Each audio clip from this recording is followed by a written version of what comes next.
할렐루야. 아멘. 오늘도 거룩고 복된 날 주님 자리에 나오신 사랑하시는 성도님들을 축복합니다.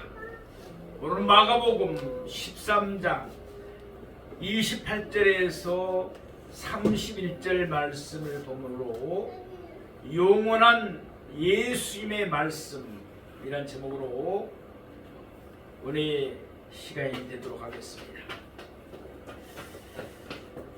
때는 예수님의 공생의 마지막 주간입니다. 곧 고난주간의 셋째 날이었습니다.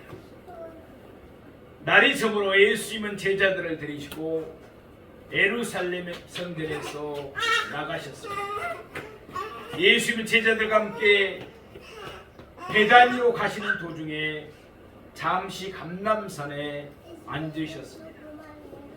그러자 제자들 중 몇 사람이 예수님께 나와서 조용히 물었습니다. 그들은 예수님에게 두 가지를 질문했습니다. 하나는 언제 예수님이 다시 오십니까? 다시 말해서 재림이 언제 이루어집니까?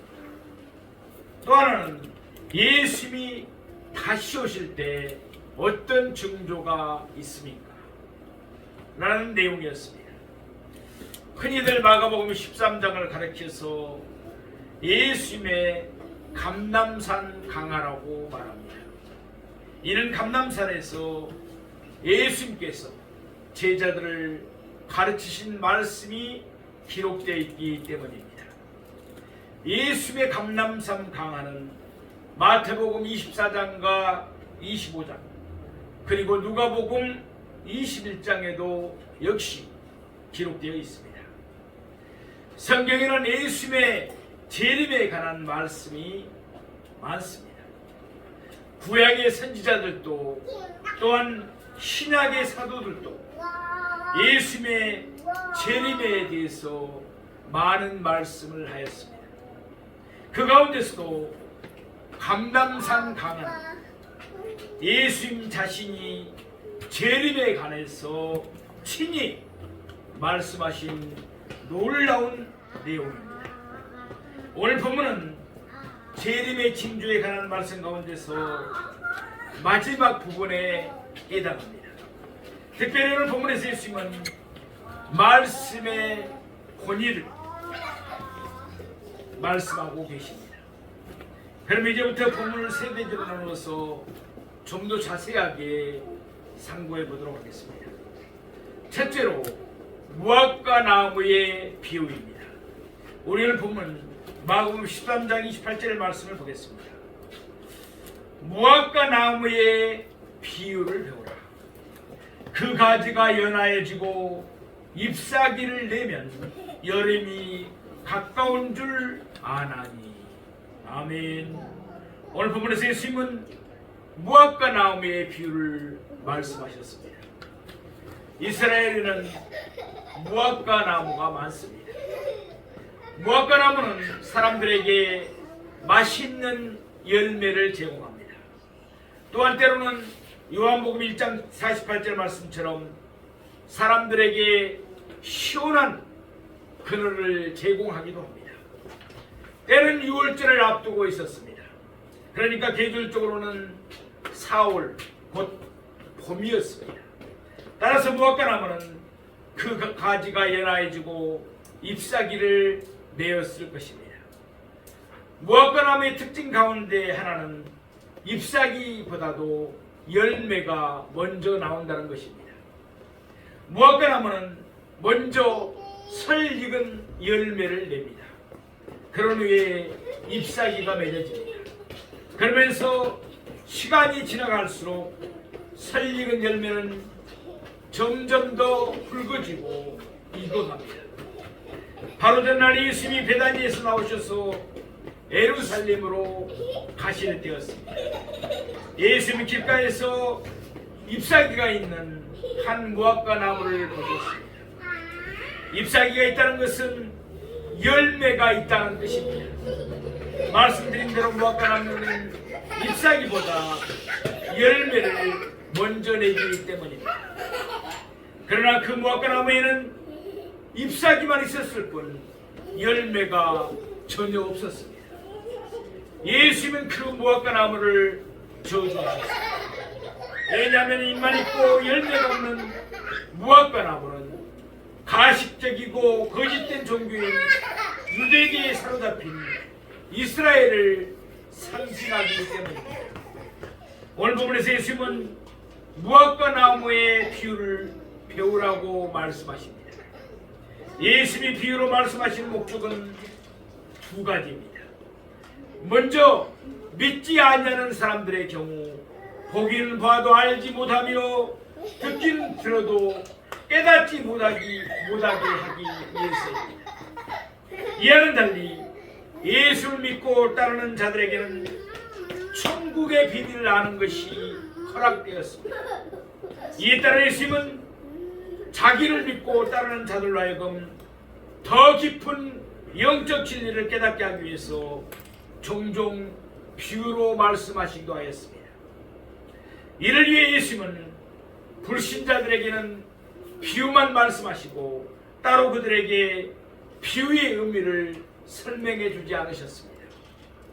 그러나 예수님은 제자들에게는 비유로 말씀하신 후에 거기에 덧붙여서 다음과 같이 비유의 뜻을 가르쳤습니다. 우리는 본문 마가복음 13장 29절 말씀을 보겠습니다. 이와 같이 너희가 이런 일이 일어나는 것을 보거든 인자가 가까이 곧 문 앞에 이른 줄 알라. 아멘. 이제 예수님은 제자들에게 비유의 뜻, 곧 예수님이 무화과 나무의 비유를 말씀하신 의도를 밝히십니다. 이와 같이 사람들은 무화과 나무의 가지가 연하해지고 잎사귀를 내면 여름이 가까운 줄 압니다. 마찬가지로라는 뜻입니다. 너희가 이런 일이 일어나는 것을 보거든 이때 너희는 누구를 가리킵니까? 물론 1차적으로는 예수님의 제자들을 가리킵니다. 그러나 그들은 모든 시대에 예수를 믿고 따르는 자들을 대표하는 인물들입니다. 따라서 여기서는 누구든지라는 의미입니다. 또한 여기서 이런 일은 무엇을 가리킵니까? 이는 예수님이 지금까지 말씀하신 여러 가지 일들을 가리킵니다.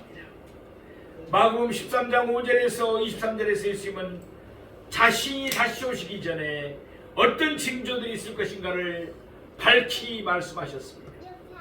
예수님이 다시 오시기 전에 이 땅에는 미혹과 전쟁과 재앙과 박해와 미움이 일어날 것입니다.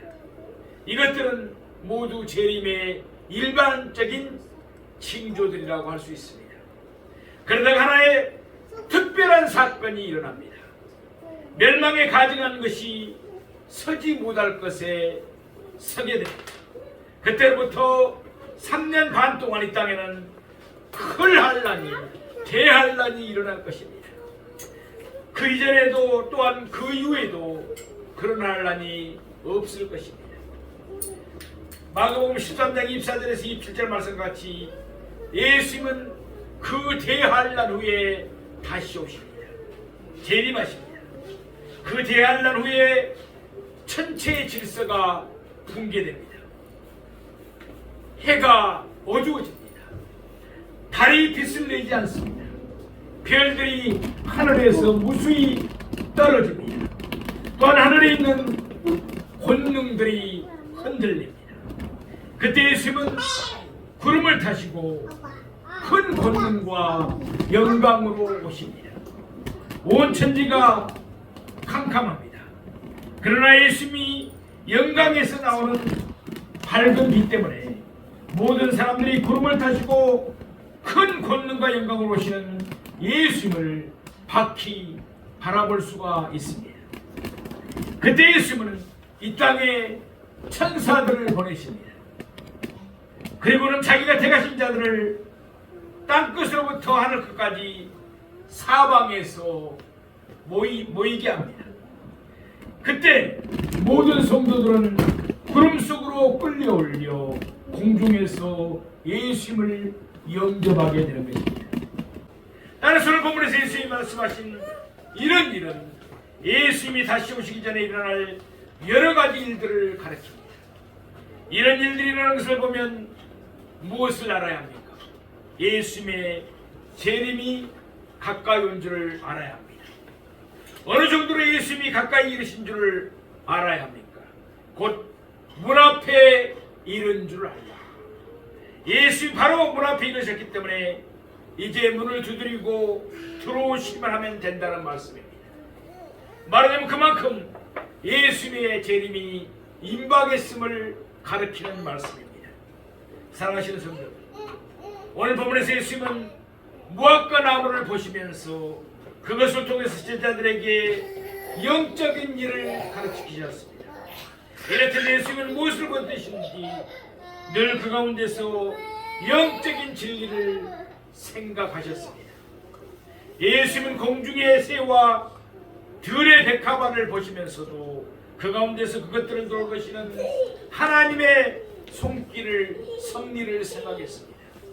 이와 같이 우리도 매사에 하나님을 바라보며 늘 하나님 나라와 하나님의 의리를 깊이 생각하는 삶이 되기를 원합니다. 둘째로 마지막 세대에 관한 말씀입니다. 우리 오늘 본문 마가복음 13장 30절 말씀을 보겠습니다. 내가 진실로 너희에게 말하노니 이 세대가 지나기 전에 이 일이 다 일어나리라. 아멘. 구약의 선지자들은 우리가 잘 아는 대로 하나님의 말씀을 대언했습니다. 따라서 그들은 여호와께서 이와 같이 말씀하시기를 이런 표현을 자주 사용했습니다. 그러나 예수님은 하나님이시기 때문에 오늘 본문에서 예수님은 자신의 권위로 말씀하고 계십니다. 내가 진실로 너희에게 말하노니. 이때 예수님은 자신의 권위로 말씀하실 뿐만 아니라 자신의 말씀을 강조하기 위해서 진실로라는 단어를 덧붙였습니다. 예수님의 말씀은 틀림이 없으며 예수님이 말씀하신 대로 반드시 이루어진다는 뜻입니다. 그러면 이때 예수님이 강조하신 말씀의 내용이 무엇입니까? 이 세대가 지나기 전에 이 일이 다 일어나리라. 먼저 여기서 일은 예수님이 다시 오시기 전에 일어날 일들과 예수님이 다시 오시는 일을 다 포함해서 일컫는 말입니다. 무화과 나무의 가지가 연화해지고 잎사귀를 내면 여름이 가깝다는 뜻입니다. 다시 말해서 곧 여름이 온다는 뜻입니다.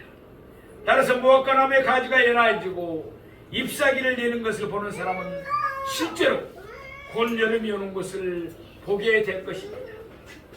마찬가지로 예수님이 말씀하신 일들이 일어나는 것을 보면 예수님이 가까이 곧 문 앞에 이르러셨다는 뜻입니다.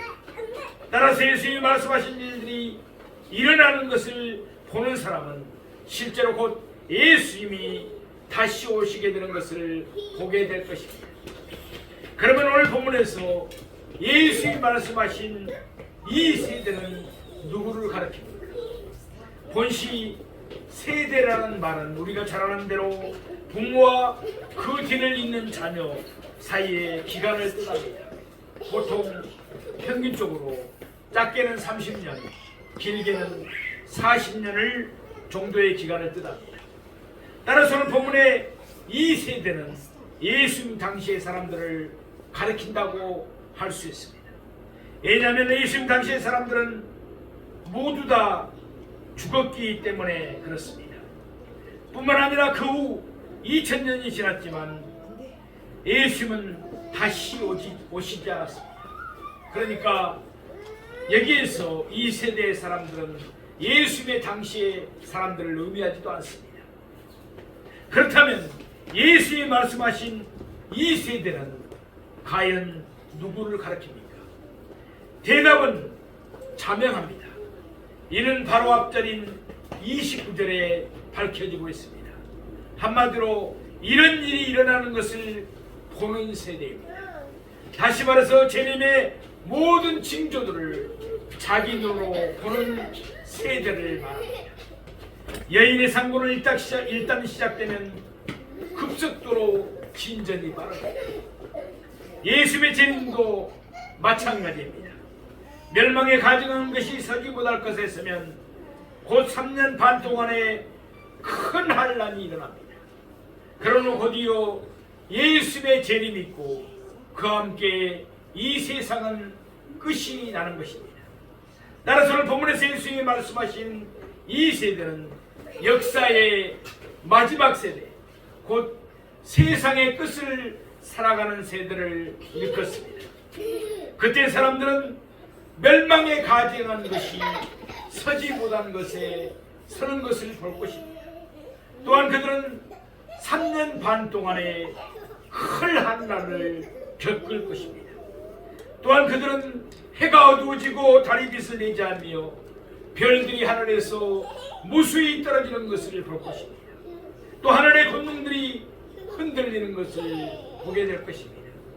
아울러 곧이어 그들은 예수님이 구름을 타시고 권능과 영광으로 오는 것을 보게 될 것입니다. 사랑하시는 성도 여러분, 오늘 이 시간에도 예수님은 우리에게 동일하게 말씀하십니다. 내가 진실로 너희에게 말하노니 이 세대가 지나기 전에 이 일이 다 이루어지리라. 아멘. 어느 세대를 살아가든지 예수님이 말씀하신 이 세대에 해당할 수가 있는 것입니다. 예수님은 속히 다시 오실 것이기 때문입니다.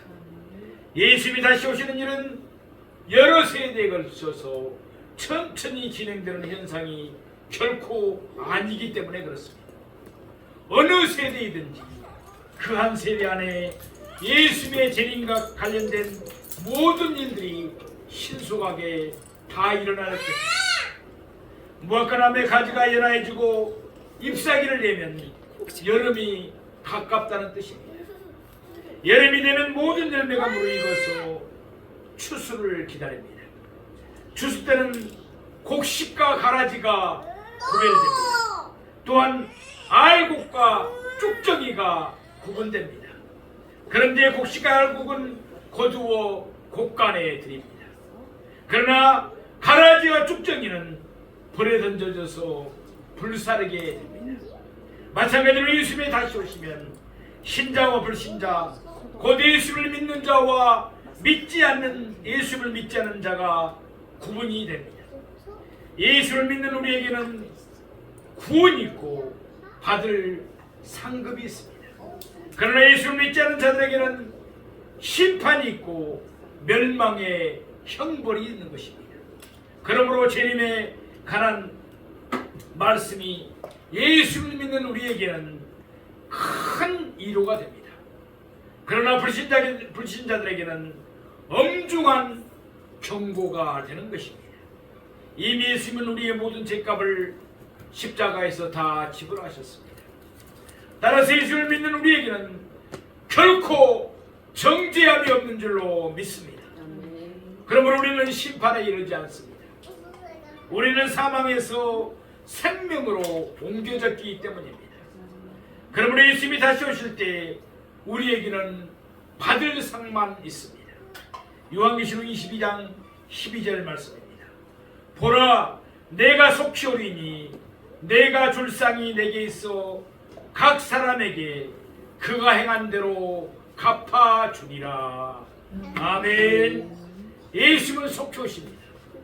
따라서 어쩌면 바로 우리가 역사의 마지막 세대요, 세상 끝을 살아가는 세대가 될 수도 있습니다.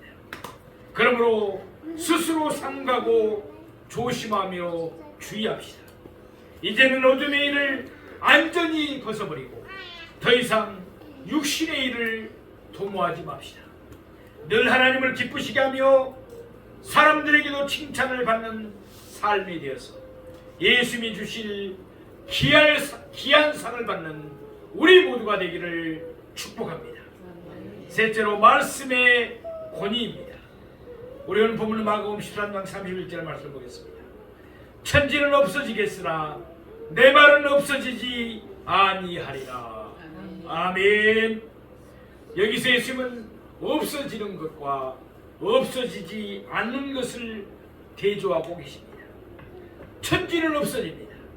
다시 말해서 천지는 영원하지 않다는 뜻입니다. 이와는 달리 예수님의 말씀은 없어지지 않습니다. 말하자면 예수님의 말씀은 영원하다는 뜻입니다. 먼저 천지가 없어진다는 말씀을 생각해 봅니다.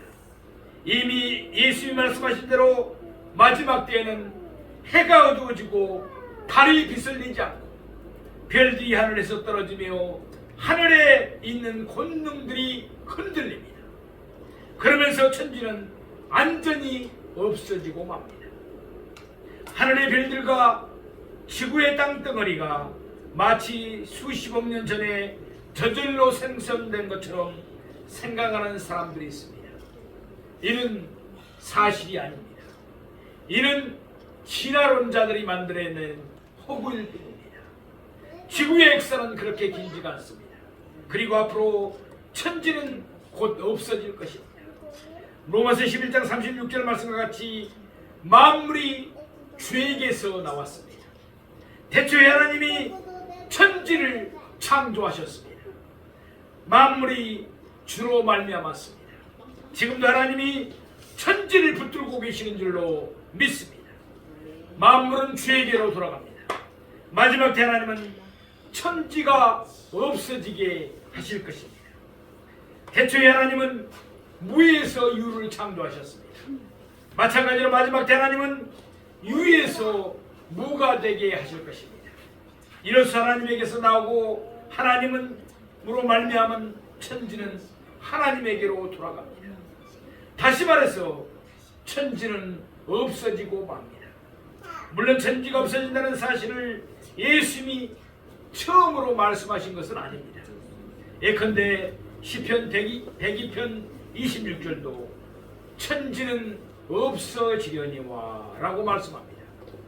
또한 이사야 51장 6절도 하늘이 연기같이 사라지고 땅이 옷같이 헤어지며 라고 말씀합니다. 이렇듯 천지는 결코 영원한 존재가 아닌 것입니다. 천지는 사라져 없어질 존재입니다. 하나님의 말씀인 성경은 이 사실을 일관되게 증언하고 있습니다. 사도 베드로는 성령님의 감동하심에 따라 천지가 없어질 때의 광경을 이와 같이 말씀하고 있습니다. 베드로후서 3장 6절 말씀처럼 노아의 때 하나님은 물로써 세상을 심판하셨습니다. 그러나 하나님은 더 이상 물로서는 심판하지 아니하겠다는 징표로 무지개를 주셨습니다. 그 대신 베드로후서 3장 7절 말씀과 같이 마지막 때 하나님은 불로써 세상을 심판하십니다. 베드로후서 3장 10절 말씀과 같이 그날에는 하늘이 큰 소리로 떠나갑니다. 아마도 윙 하든지 아니면 싱 하든지 하면서 하늘이 엄청나게 빨리 날아가는 소리가 들릴 것입니다. 그러면서 모든 물질, 곧 천지의 만물은 다 뜨거운 불에 녹아버리고 말 것입니다. 이와 같이 해서 천지는 없어집니다. 그러나 그것으로 끝나지가 않습니다. 베드로후서 3장 13절 말씀과 같이 새하늘과 새 땅이 창조됩니다. 지금 우리가 거하는 처음 하늘과 처음 땅은 간대가 없어집니다. 그 대신 우리가 영원히 살게 될 새하늘과 새 땅이 창조되는 것입니다. 천지는 없어집니다. 천지는 영원하지 않습니다. 그러나 예수님의 말씀은 없어지지 않습니다. 예수님의 말씀은 영원합니다.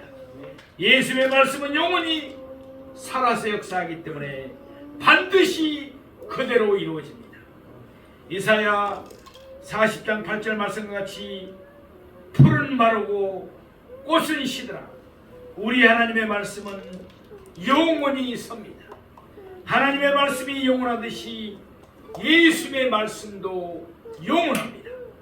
예수님은 하나님이시기 때문입니다. 그러므로 예수님의 말씀이 곧 하나님의 말씀입니다. 마태복음 5장 18절 말씀입니다. 진실로 너희에게 이르노니 천지가 없어지기 전에는 율법의 1.1획도 결코 없어지지 아니하고 다 이루리라. 아멘. 또한 누가복음 6장 16장 17절 말씀입니다. 그러나 율법의 한 획이 떨어짐보다 천지가 없어짐이 쉬우리라. 아멘. 이때 율법은 구약 성경을 가리킵니다. 이렇듯 구약 성경의 한 점 한 획도 빠짐없이 다 그대로 이루어질 줄로 믿습니다. 구약 성경에 기록된 모든 말씀이 하나님의 말씀이기 때문에 그렇습니다. 그러므로 요한복음 10장 35절 말씀과 같이 성경은 폐하지 못합니다. 하나님의 말씀인 성경은 영원하기 때문입니다. 예수님의 말씀을 담고 있는 신약 성경도 마찬가지입니다.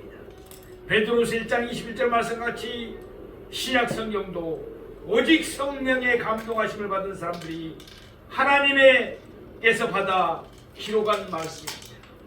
그러므로 신약 성경도 하나님의 말씀이기 때문에 그 1.1획도 빠짐없이 다 이루어집니다. 하나님은 성경에 예수님의 초림을 자세하게 말씀하셨습니다. 예컨대 하나님은 선지자 이사야를 통해서 예수님이 동정녀 몸에서 태어날 것도 말씀하셨습니다. 또한 하나님은 선지자 미가를 통하여 예수님이 베들레헴에서 탄생하실 것도 말씀하셨습니다. 성경에 기록된 대로 예수님은 이 땅에 오셨습니다. 이로써 예수님의 초림은 이미 역사적인 사실이 되었습니다. 마찬가지로 성경에 기록된 대로 곧 다시 예수님은 이 땅에 오실 것입니다. 재림하실 것입니다. 이로써 예수님의 재림도 역시 역사적인 사실이 될 것입니다. 사랑하시는 성도 여러분, 오늘의 말씀을 다시 한번 되새겨 봅시다. 우리는 무화과 나무의 비유를 배워야 합니다. 우리는 여러 가지 징조를 보면서 예수님이 가까이 곧 문 앞에 이르셨음을 알으셔야 됩니다. 이 세대가 지나가기 전에 이 일이 다 일어나리라. 우리는 예수님의 말씀에 귀를 기울여야 합니다. 천지는 없어지겠으나 예수님의 말씀은 없어지지 아니하기 때문입니다. 예수님의 말씀은 단 한마디도 땅에 떨어지지 않고 반드시 그대로 다 성취될 줄로 믿습니다. 그러므로 주의하여 깨어 있도록 하십시다. 늘 말씀과 기도로 거룩함을 지키십시다. 이번 한 주간도 좋은 마음으로 좋은 생각을 하며 좋은 말을 하고 선한 행실에 힘쓰는 우리가 되기를 원합니다. 그래서 예수님이 다시 오실 때 예수님이 주실 귀한 상을 받는 우리 모두가 되기를 주님의 이름으로 축원드립니다.